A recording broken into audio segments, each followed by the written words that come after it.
Good evening, ladies and gentlemen. It is my pleasure and honor to welcome you today here to the 2022 Schumpeter Innovation in Enterprise lecture.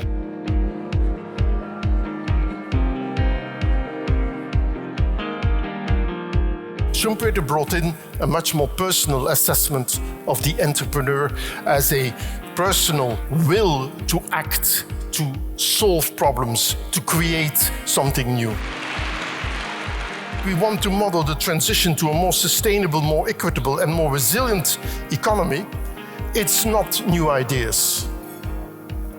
It's actually the implementing of existing ideas which becomes crucial. Today, particularly in crisis situation, you need actually the entrepreneurial side.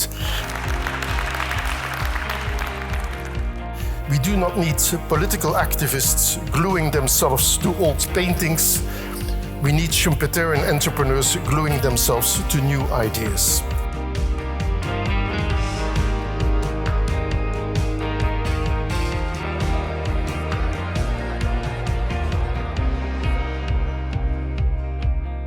I'm very happy that you all came to Prague for this wonderful event. I would like to wish you an enjoyable evening and pleasant stay in Prague.